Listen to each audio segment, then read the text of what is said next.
a pool of tears. "Curious, sir, and curious, sir," cried Alice. She was so much surprised that for a moment she quite forgot how to speak good English. "Now I'm opening out like the largest telescope that ever was. Goodbye, feet." For when she looked down at her feet, they seemed to be almost out of sight. They were getting so far off. "Oh, my poor little feet. I wonder who will put on your shoes and stockings for you now, dears? I'm sure I shan't be able. I shall be a great deal too far off to trouble myself about you. You must manage the best way you can.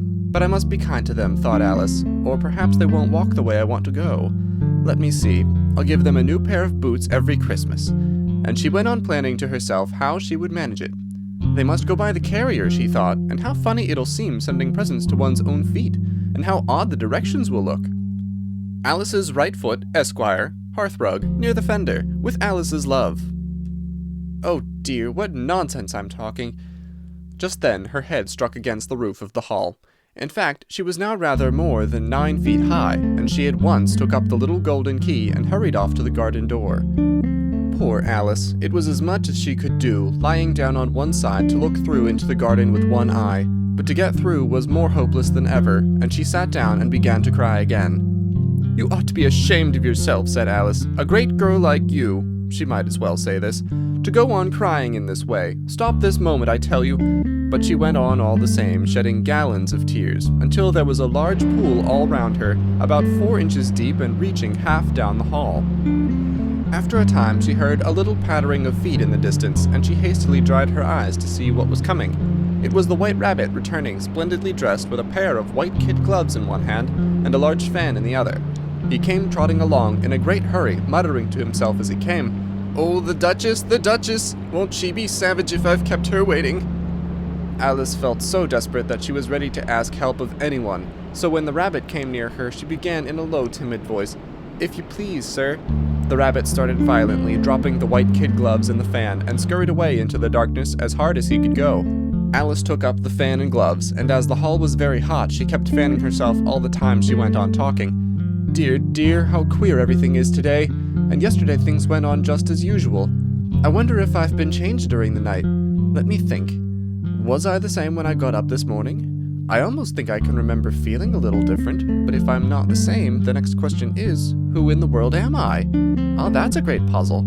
And she began thinking over all the children she knew that were of the same age as herself, to see if she could have been changed for any of them. "I'm sure I'm not Ada," she said, "for her hair goes in such long ringlets, and mine doesn't go in ringlets at all.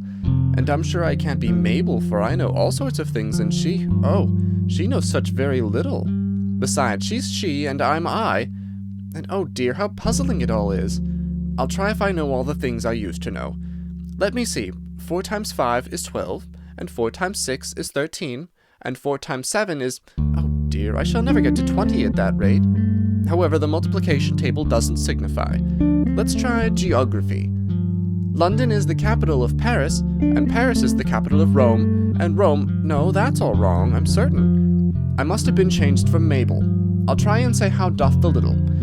And she crossed her hands on her lap as if she were saying lessons, and began to repeat it, but her voice sounded hoarse and strange, and the words did not come the same as they used to do. "How doth the little crocodile improve his shining tail, and pour the waters of the Nile on every golden scale? How cheerfully he seems to grin, how neatly spreads his claws, and welcomes little fishes in with gently smiling jaws." "I'm sure those are not the right words," said poor Alice, and her eyes filled with tears again as she went on. "I must be Mabel after all, and I shall have to go and live in that poky little house, and have next to no toys to play with, and oh, ever so many lessons to learn. No, I've made up my mind about it. If I'm Mabel, I'll stay down here. It'll be no use their putting their heads down and saying, 'Come up again, dear.' I shall only look up and say, 'Who am I then? Tell me that first, and then if I like being that person, I'll come up. If not, I'll stay down here till I'm someone else.' But oh dear," cried Alice with a sudden burst of tears, "I do wish they would put their heads down. I am so very tired of being all alone here." As she said this, she looked down at her hands and was surprised to see that she had put on one of the rabbit's little white kid gloves while she was talking. "How can I have done that?" she thought. "I must be growing small again." She got up and went to the table to measure herself by it, and found that, as nearly as she could guess, she was now about 2 feet high, and was going on shrinking rapidly. She soon found out that the cause of this was the fan she was holding, and she dropped it hastily just in time to avoid shrinking away altogether. "That was a narrow escape," said Alice, a good deal frightened at the sudden change, but very glad to find herself still in existence. "And now for the garden," and she ran with all speed back to the little door. But alas, the little door was shut again, and the little golden key was lying on the glass table as before. "And things are worse than ever," thought the poor child, "for I never was so small as this before, never, and I declare it's too bad that it is." As she said these words, her foot slipped, and in another moment, splash, she was up to her chin in salt water. Her first idea was that she had somehow fallen into the sea, and in that case, I can go back by railway, she said to herself. Alice had been to the seaside once in her life, and had come to the general conclusion that wherever you go to on the English coast, you find a number of bathing machines in the sea, some children digging in the sand with wooden spades, then a row of lodging houses, and behind them a railway station. However, she soon made out that she was in the pool of tears, which she had wept when she was 9 feet high. "I wish I hadn't cried so much," said Alice as she swam about trying to find her way out. "I shall be punished for it now, I suppose, by being drowned in my own tears. That will be a queer thing, to be sure. However, everything is queer today." Just then she heard something splashing about in the pool a little way off, and she swam nearer to make out what it was.